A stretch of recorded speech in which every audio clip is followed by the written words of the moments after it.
and welcome to our Thriving Tribe Zoom Room sessions. I'm David Francis Moore. I'm Juliette Harvey. And today we're here with Lynnette Moran. She is an art producer, curator, and the artistic director of Live Collision, Ireland's leading live art festival. So welcome, Lynnette. Thank you, and thank you, Juliette and David, for having me. Thanks. Yeah, no worries. Yeah.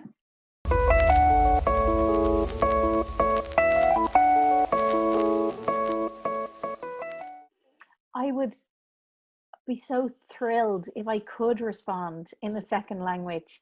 And actually, for me, it's something, because I've been a part of a lot of European programs, and obviously, you know, my work that I do is very internationally focused. And every time I sit in a room and they say, okay, show of hands, tell us, you know, do we need to do this conversation in English or Spanish or French or so on? And I hate being one of the people who has to put up their hand and say, actually, can we do it in English?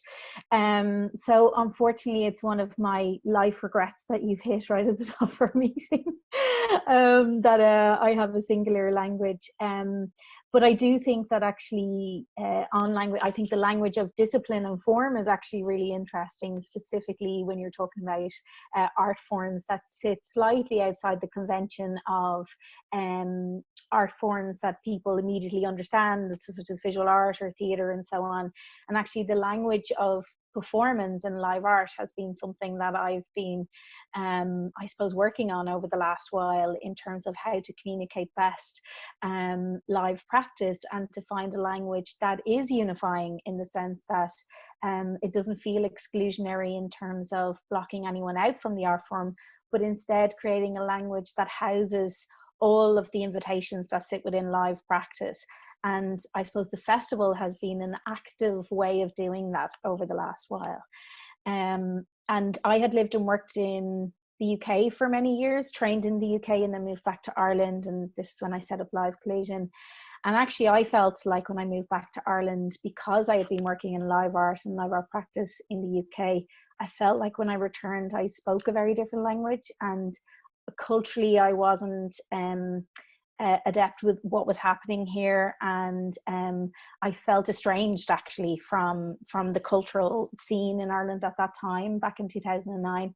And so for me, Live Collision became a vehicle of articulation and a vehicle to kind of begin a language and dialogue that was both familiar to me, but also expanded my experience of artists in Ireland and what their experiences were, and then broadening that conversation out. So, but in terms of continuing to speak a second language, or a third or fourth, like some people do in such an amazing way, no, that is a life dream. It's definitely on the list.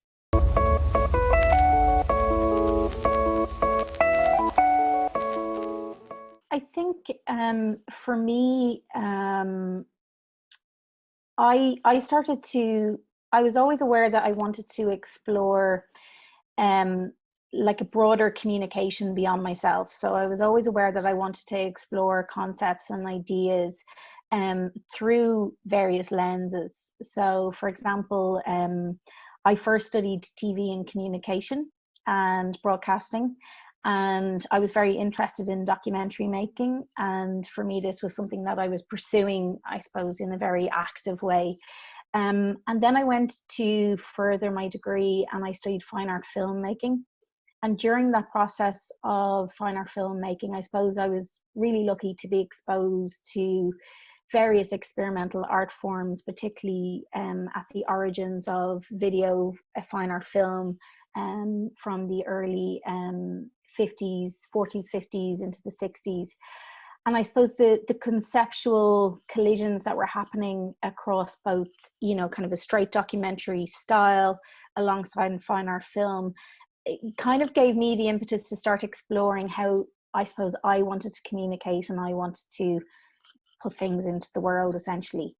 And I had a really excellent tutor in my undergraduate who kind of encouraged the curiosities that I had, and also pointed out to me that there was a lot of work and language around the body based in my film work, and I suppose encouraged me to explore that more. And I then went on to do my MA at Goldsmiths in London, and I studied performance making.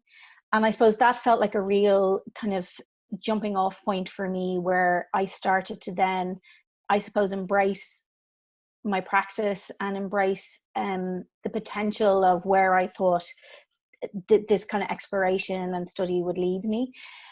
So the MA in Goldsmiths was quite intensive in terms of training and so on. And from there, when I graduated, I was really lucky because I went to intern at Lift Festival in London, which is the London International Festival of Theatre. And when I went, and this kind of reveals how long ago this was, but when I went, the founders, Rose Fenton and Lucy Neal, who were the founders of Lift Festival, were in their very final year of being the directors there.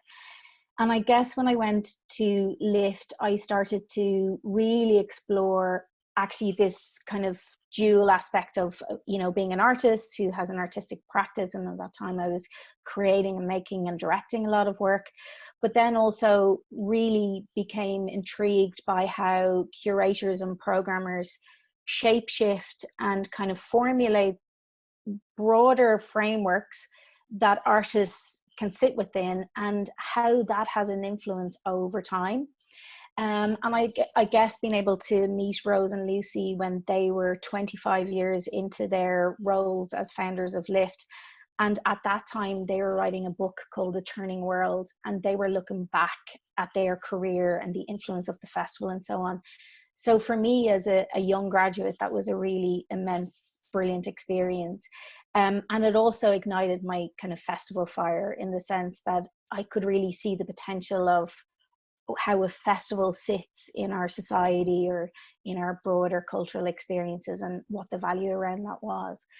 And then from there, I went to work at BAC, Battersea Arts Centre. And I suppose BAC was in a bit of a zeitgeist moment at that time, where they had a new director under the influence of David Jubb. And David, I suppose, in the UK was the person who had invented the term of the creative producer. So his kind of passion was about infusing the artistic practice and the creative role of the producer, and how those synergies kind of meet each other. So it was a really key moment for me to then, I suppose, not only cut my teeth and kind of explore what all of that meant, but also to really be surrounded and influenced by an energy that was really promoting the idea of how artists and producers develop relationships, and how those relationships have, you know, outcomes that are extraordinary and rich and diverse and exploratory and all of those things. So I was very lucky to kind of, you know, have a 2-3 year period where I was amongst other young producers at the time who were all pursuing the same kind of intention and question. And also we were led by someone who firmly believed in the role of the producer, and kind of imparted that to all of us.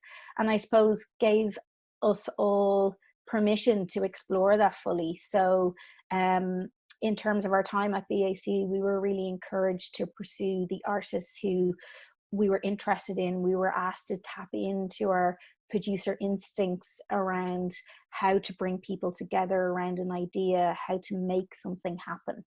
And for me, I never really questioned that there was a separation between my role as an artist or a maker and my role as a producer. Actually, those two things always had a synergy as a result. I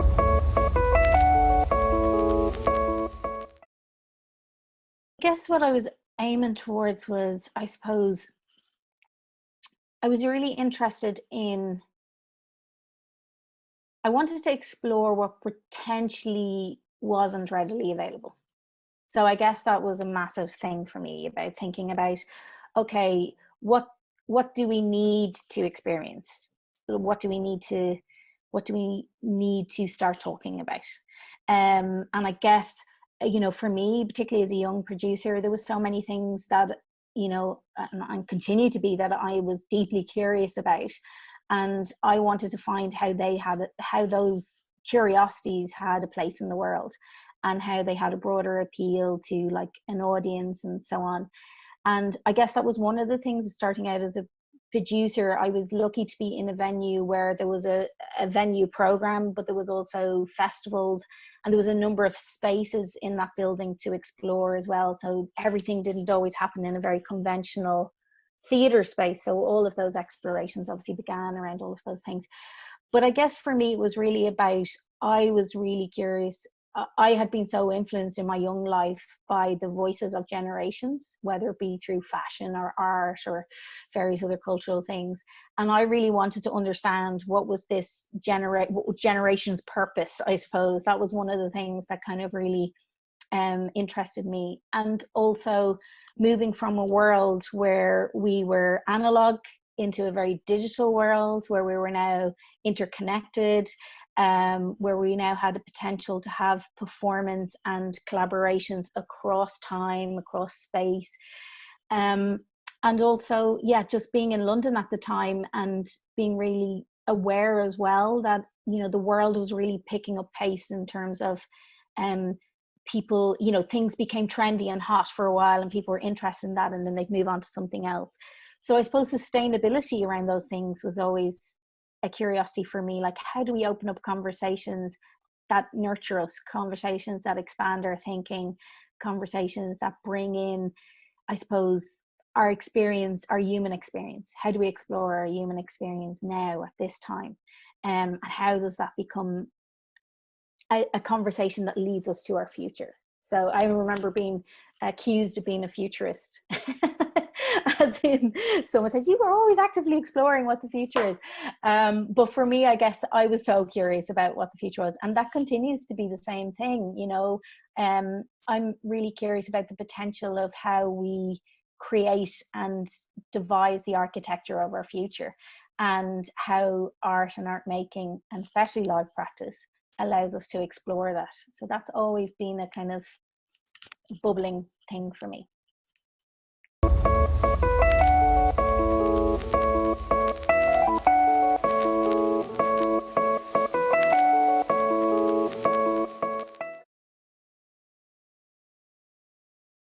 So many of the things you mentioned are actually so true to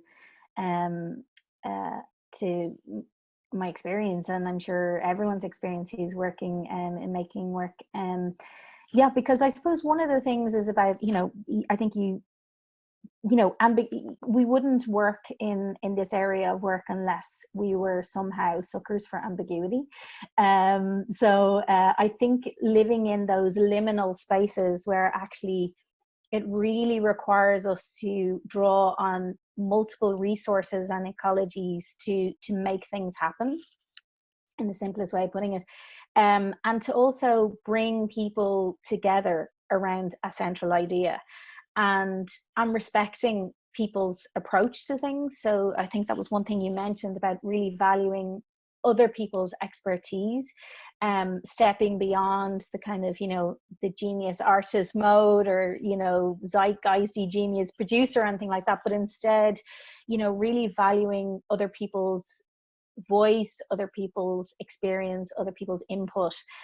And I suppose one of the things that I continue to be really excited by, I suppose, is exactly that moment where you start to build the framework around something. So if that's the language that you use, the people you ask to be part of it, the kind of the wider context that you bring in terms of funders or stakeholders and so on, and kind of assembling all of those things and keeping all of those plates spinning simultaneously, for me, is the thing that's the kind of producer rush. You know, it's the thing that, you know, you say, why do I do this when it's really bad? You like bad as in it's stressful. You say, why do I do this to myself? And then you find yourself just doing it again, you know, putting yourself in that situation again.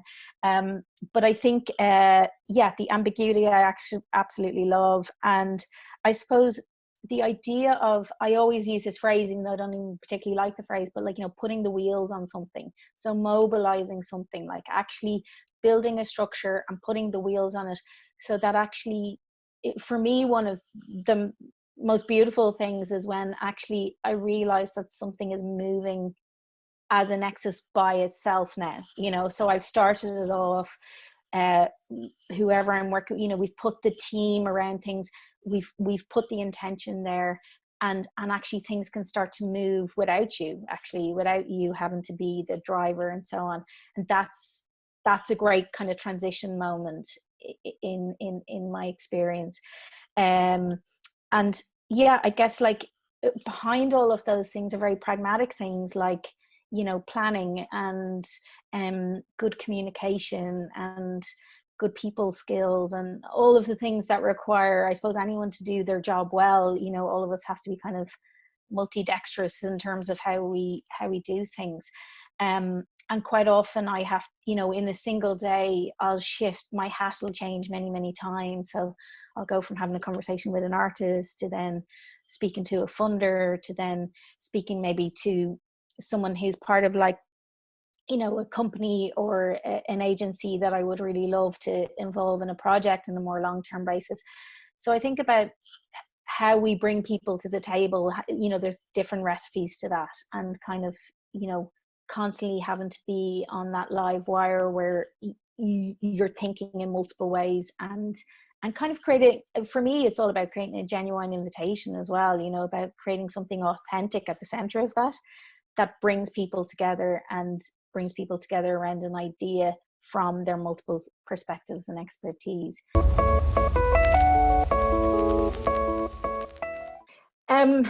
Well, I guess I feel it goes back a little bit to that kind of starting point of learning my craft, I suppose, amongst other young producers and so on. So I feel confident about calling myself a producer. I don't want to, you know, I often wonder if it's, you know, like, language is such a strange thing. Like, you know, producer in film means one thing, producer in visual art means another thing. And, you know, especially as someone who works across art form, sometimes it doesn't always communicate what I'd like it to communicate. But at the same time, I suppose it's just a title at the end of the day, you know, like how I work and why I work and the people I work with, all I suppose demonstrate where my value is in terms of where I place value, and where I want to be in terms of making and creating work. So I guess for me, the term producer can be quite limiting in some ways, but it also, you know, it has that very particular role, as in it needs a dexterity. So it needs someone who can have multiple conversations. It needs someone who sees the problem before it happens. It needs someone who really loves swimming around in the risk and the ambiguity, assured somewhere in their minds in some sort of fake confidence that they'll actually pull it off, you know, and all of those things. So it requires a certain, I think, muscle, you know, there definitely is a muscle there. And that muscle can be really challenged at different points, I think. You know, as we all know, as we go through different challenges, like we're in a very big challenge at the moment, and that will bring about a lot of new questions for everyone. So I guess it's that appetite and bite that's at the center of it. And so I don't ever refute the term, but I don't feel like it's a fit all. But at the end of the day, you know, it's just a term.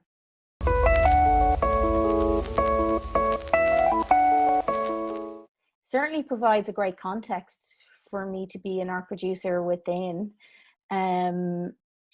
Yeah, I think it really does, actually, because I think the relationship between producers and artists is, for me, is a really, really important one. And I've seen so many artists who haven't had producer support or a producer in their life. And essentially, I see how their work can radically shift and change, and the potential can expand and grow when they have that working relationship with a producer. And, you know, I think in some ways there isn't necessarily an invitation. Like, it's not the most obvious thing that someone would maybe graduate and say, I want to be a producer and I want to take on all of these massive actual questions with no real answers, and you know, I want to live in the ambiguity, you know, that space of not knowing. But at the same time, I think there's a need for producers, and there's a need for, whether you're a producer, a curator, a community leader, for people who place momentum around the bigger questions and create frameworks in which all of us can kind of occupy. So, you know, I think people do that under many different terms: teachers, you know, cultural leaders, whatever people want to call themselves. But for me, the role of someone who creates a broader space that other people can occupy and feel comfortable within, to explore and create and put questions into our society and create new pockets, I suppose, within our society, then I do think that's welcomed. So whether society or the world has given me permission to be a producer, I'm not sure, but I certainly know that there's a need for producers and makers of frameworks that give permission to others to explore, experiment, take risk, expand on ideas, and yeah, evolve perspectives.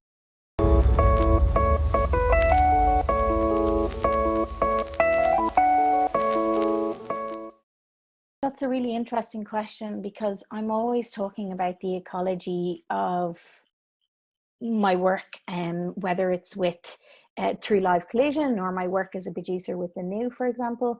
And actually collaboration is 100% key, and it goes back to that point of, you know, valuing other people's expertise and valuing other people's roles within the making of work.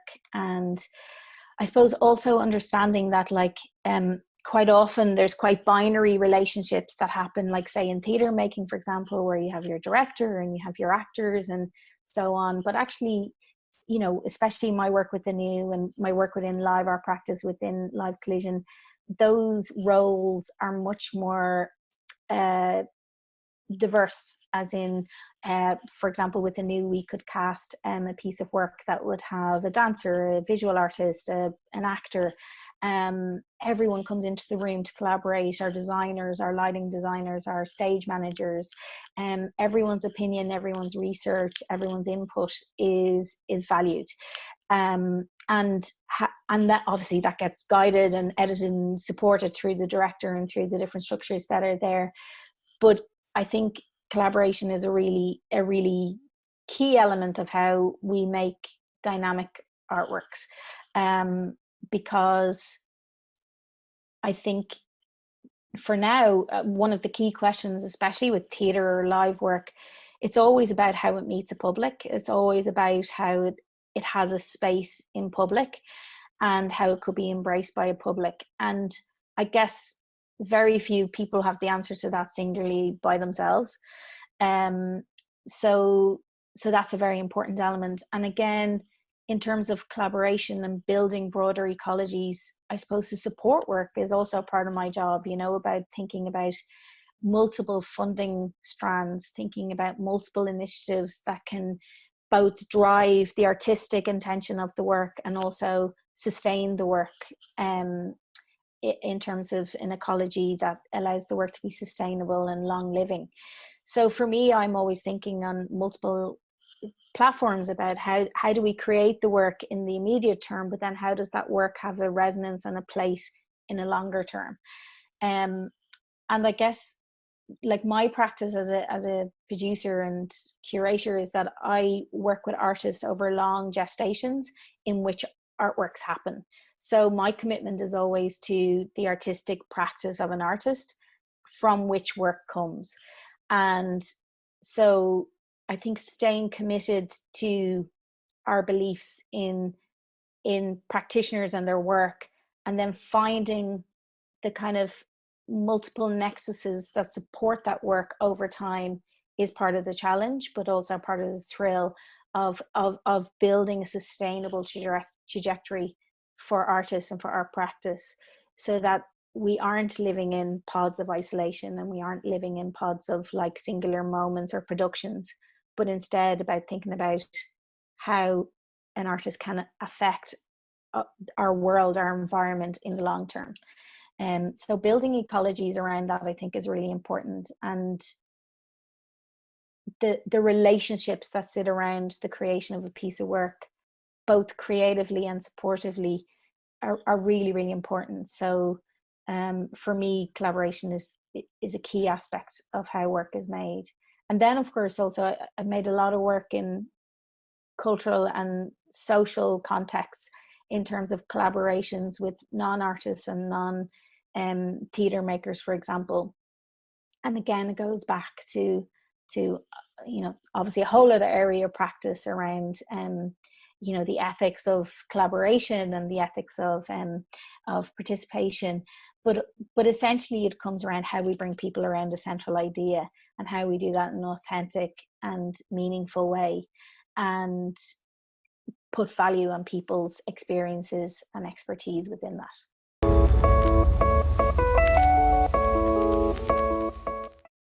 And so I guess I mostly work in non-formal spaces. So my work with Live Collision and my work with the new blurs the edges between the formal performance space and the informal performance space. So like, for example, when I was on my MA, I started a company called Mouth to Mouth, and we were originally all together as an ensemble. We then got separated because people lost their visas to be in the UK and so on. And we began making work online, and we became the first company in the UK. We were noted as the first company to do that, but we were doing it through very domestic technology.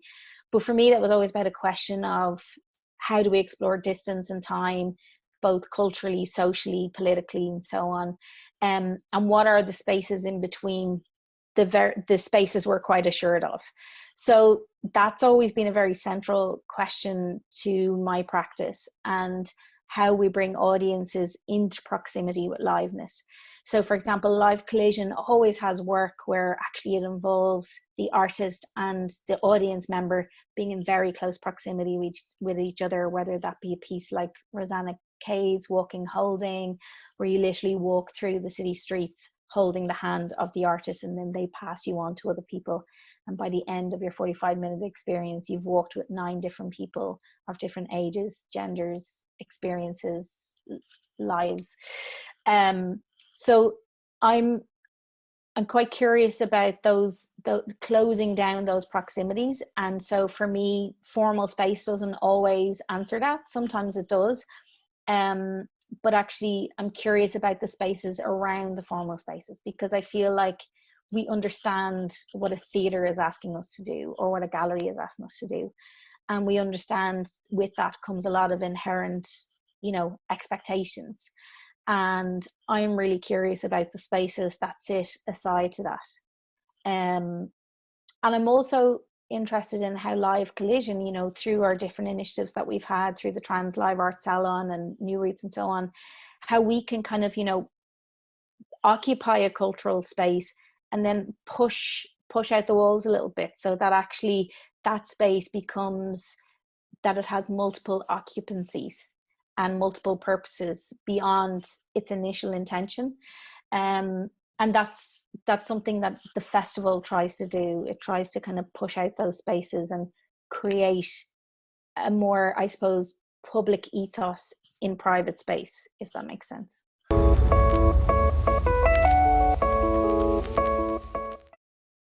I guess I'm making work for the curious, and I'm making work for different works. Essentially, I'm making work for people who want to be part of the conversation that's being mobilized. So for me, with Live Collision, for example, when I think of our audience, I think of very, very specific invitation.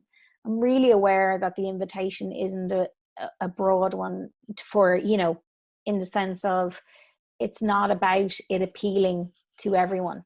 It's actually about a very specific inquiry around politic, around space, around identity, around how we experience, the types of experiences we want to have, and how we try to create an authorship around that.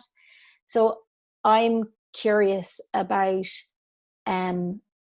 audiences who want to embrace the power they have in the work they see. I'm curious about audiences who want to have conversations that they feel aren't necessarily happening in the most immediate way for them in other ways.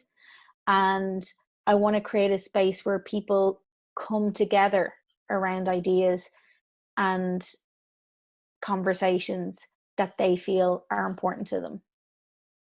So that always involves me within Live Collision creating very lateral relationships with other artists, other companies, other makers, other curators who help shape what that question is that sits central to the festival. So that actually there is a genuine invitation for a much wider community to engage in the festival, whilst also having a very specific kind of focused invitation to audiences.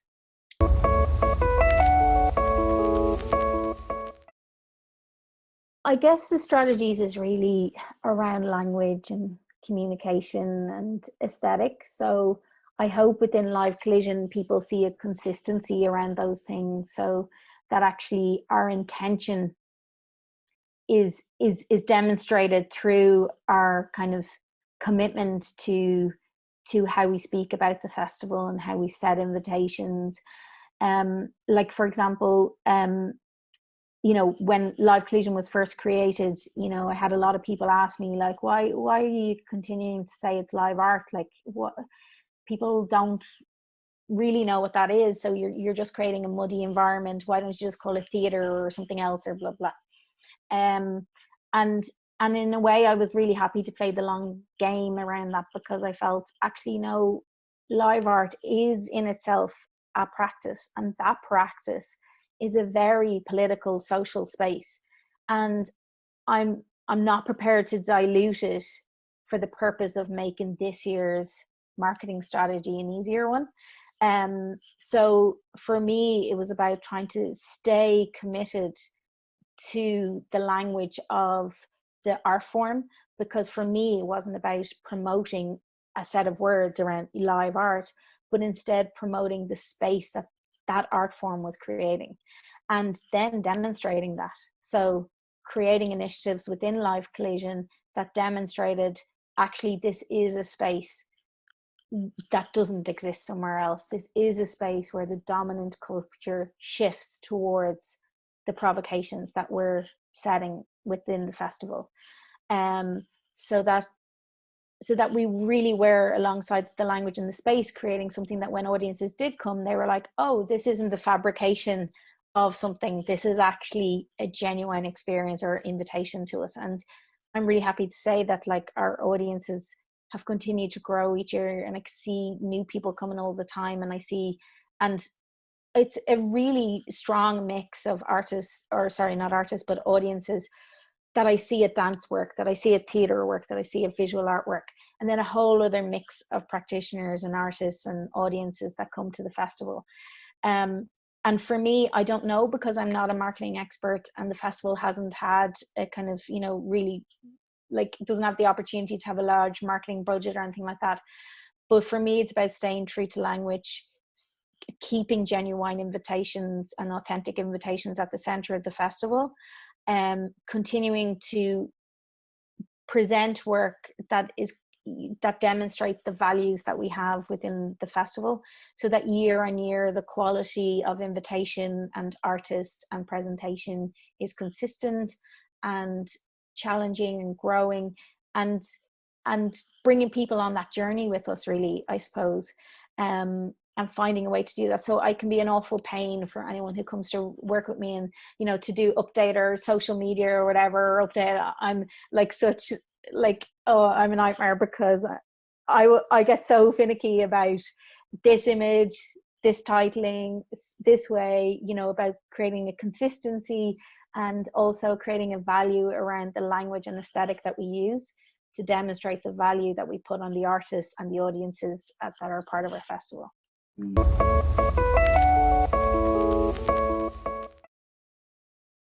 For me, it's always like, at sometimes it's meant having a lot of stuff on simultaneously. So, you know, for me, I have my own ecology of sustainability in terms of, you know, the artists that I work with, the work that I do, and how I balance that across over my work life, essentially. So for me, it often means that you know, it's about building kind of structures that support me to then be able to be free and experimental in other ways. And I'm lucky that I've always managed to generate my practice through, I suppose, being able to work with artists that I'm really interested in. But I've never really kind of jobbed as a producer. I've always luckily worked with practitioners that I'm really passionate about, and worked in organizations and places that I felt I had a purpose at the time, and that intention was seen through. So for me, it's always about, you know, a kind of mixed ecology around sustainability. So and I suppose minding my practice so that, you know, like I've run European programs that I've worked on independently. I work with companies of varying scales, so artists who are emerging and finding their feet and growing, to larger companies that have broader ecologies that we're working on, and so on. So for me, it's about kind of constantly having that mixture of work, and constantly kind of evolving and asking myself what's making me curious, what I want to pursue next, and how I want to go about that. And actually, for me, like I'm always aware, I suppose, that when I commit to something, you know, there's no such thing as a 2-month thing. Everything takes 2 years, you know. So I'm always very aware that when I get into something, I want to do it with the people that excite me and interest me, and that I want to spend that type of time with. So, so trying to build those kind of mini worlds that then interconnect is a really important part of how I keep things going. And I don't always do that very successfully. Sometimes I do that in a way that actually is has a cost for me, you know, because I'm working on multiple things. I'm having to wear multiple hats, and maybe I'm putting the priority of, you know, something I need to do for myself further down the line, and so on. So I haven't always, you know, managed to balance that so well, and that's a constantly evolving question within my practice of how to do that in a way that's kind to me, as well as advantageous to the work I'm making and the artists I'm working with, or the programs I'm doing, or whatever. So I suppose being less self-sacrificial within all of those aspects, and I'm trying to create a balance that means I can work across multiple things simultaneously.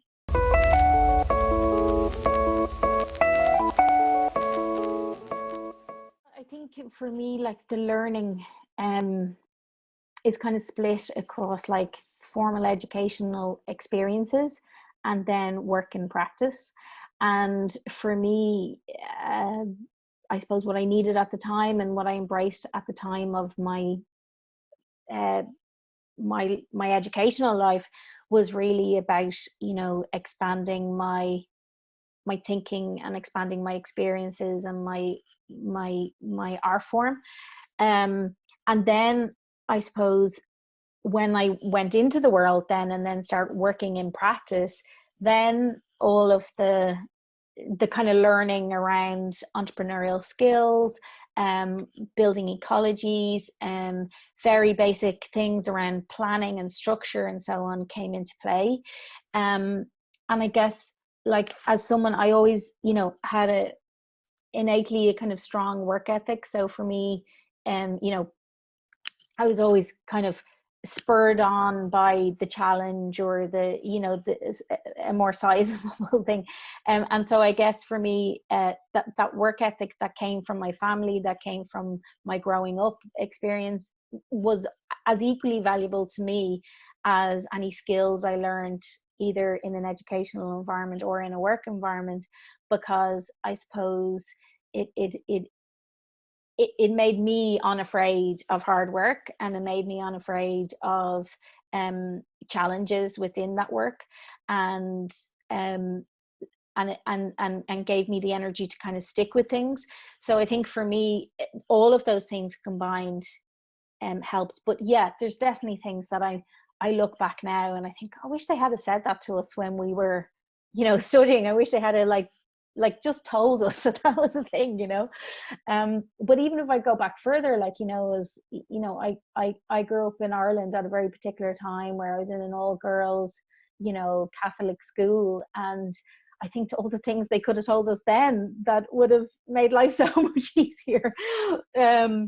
And so, even in terms of our options around, actually, for me, it was a massive journey from being in that very formal environment, understanding that actually I did have permission to go to art school, and it was okay for me to think conceptually and broaden my perspective around life experiences and art experiences, cultural experiences, and so on. And then how all of those things then carry into your work life are just really interesting, but there is very pragmatic things, and often now when I meet young practitioners, artists or actors or performers or visual artists, I think, that I can see the gap. I can see where they still have, there may be certain things, because at the time we're in now, there's huge expectations on practitioners to be self-managers, to promote their work really well, to be marketeers, to be publicists, and so on. And actually, not everyone is all of those things. And actually, as people start to grow their practice and their income streams and so on, they can obviously employ people to do those things. But unfortunately, we do have massive expectations on people. And it is natural that when people first graduate, they have those expectations on themselves and can become very frustrated with themselves as to why comparatively they feel like they're doing less and so on. So it is a very steep learning curve, actually. I think the first 5 years after graduation is a massively steep learning curve, where you realize all the things they didn't mention. And then you set about trying to figure those things out.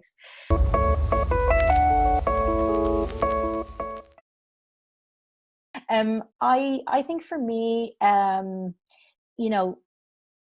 huge part of my job is about communication.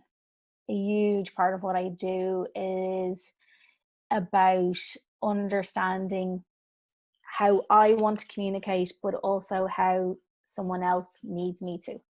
So that's a massive part for me, when I think about like casting a work or there's just so many examples. And actually being really cognizant of how you engage with people and how not only communicate the broader idea, but how you actually communicate the value you're putting on another person, and how you communicate how you see that person being part of a much bigger structure, and why that's important is actually really valuable. And that's something that I've always continued. I would never take for granted that I know how to do that very well. It's always something that I would always check that I'm doing. And so I think communication and that's an ever evolving learning curve, I think, is really important. How to kind of see beyond the initial pinpoint, I think, is a really big thing as well. So actually, building a framework around something, building a set of supports around something really requires sometimes thinking beyond the most immediate available things. So for example, if we're thinking about how do we fund this piece of work, how do we get this work, how do we get people behind this work and get people wanting to see this work happen, that creates a whole set of like stepping into other people's shoes. And because for me, like, a lot of the time bringing people on board about things is really about solving their problems. So a lot of the time, if I can solve someone else's need or problem, then that will unlock their support. So no one is going to, especially once we step into, you know, a more kind of cross-sectoral partnerships and so on, between the arts and businesses and so on. You know, people have a certain set of agendas and needs that they have within their own environments, and they need to answer those questions. So a lot of the time, answering other people's questions are a big part of what I do, and identifying what they are, identifying this, they need this thing to happen, and actually we could make that happen, so we need to kind of figure out how to unlock that. And the other thing is about remaining curious. Like for me, like vision is a really important element of my work. Like, you know, I feel like each year when it comes to programming Live Collision, you know, I'm genuinely motivated by what we're trying to achieve, and holding together the vision of what that is and bringing other people on that journey is just a really exciting thing for me. And then there's always a moment, like I said earlier about the, you know, kind of seeing the train go off by itself, and there's always a moment mid-festival where it lasts about 90 seconds. It doesn't last that long, but literally where I stand back and I realize that person is speaking to that person, that thing just happened, that audience is full, those people are having a great laugh at the bar, and I see all of the energies that you've tried to curate and create have now come into one space and one time, and that's just so satisfying. And so for me, it's about remaining curious and remaining, you know, wanting to create that future and wanting to create those future iterations of the festival that I'm excited by, and that other people are excited by too, and that other people identify with and want to be part of.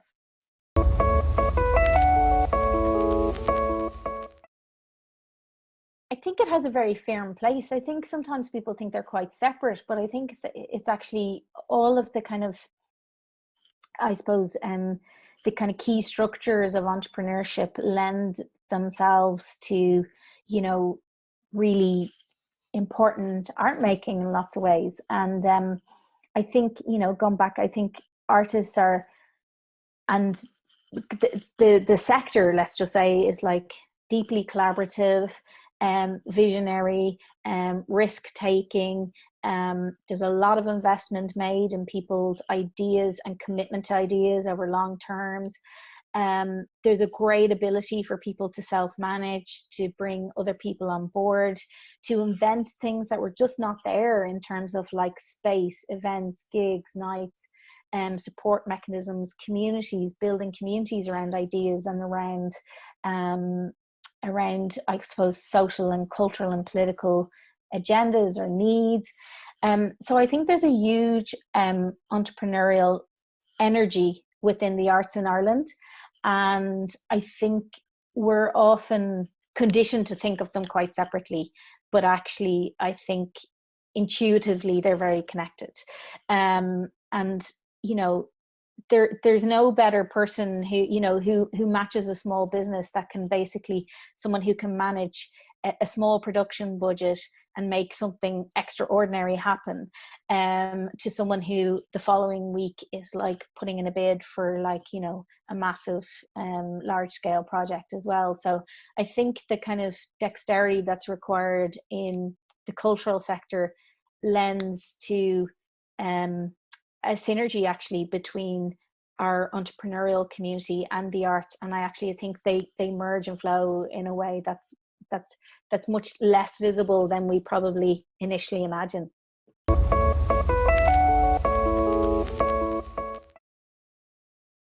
When I meet people within the first few years of their graduating, I can see how much they're struggling to kind of sustain themselves, you know. Like sometimes I find it quite strange that actually, you know, young artists will graduate from art school or from an educational environment and actually have a very low self-esteem around their role as an artist. And actually have a very low self-esteem about how that is an important role to have in society, actually. And so yeah, there's all the things about, you know, skill sets, you know, you receive people's CVs and you just think, oh God, why did you do that? And why don't you just actually, here's a template, use that in the future, or whatever it is. But, you know, I think essentially it's about, you know, seeing ourselves into the future, and for young graduates to have permission to imagine how and who they want to be into the future is a massive thing that I'm very shocked a lot of young artists come out without having that sense of their own identity, and feeling like they need to be that there's something else that needs to happen to validate their pursuit. And yeah, so that's kind of something that always strikes me. But yeah, I do think there's certainly practical things that could also be implemented, and that's why I think, you know, paid internships are really valuable experiences, and working partnerships, and when they happen to coincide with education as well, it can be just such an important thing. So experiential learning is all part of what I really believe in, like, actually.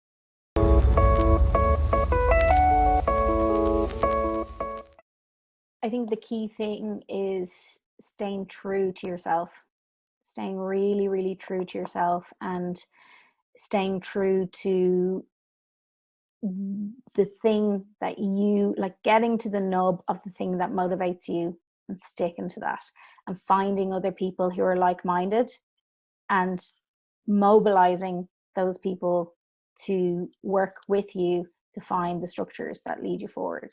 That's key, because all of us need support, all of us need other expertise, and it's, yeah, for me it's really about staying very true to yourself and don't dilute who you are and why you're doing what you do.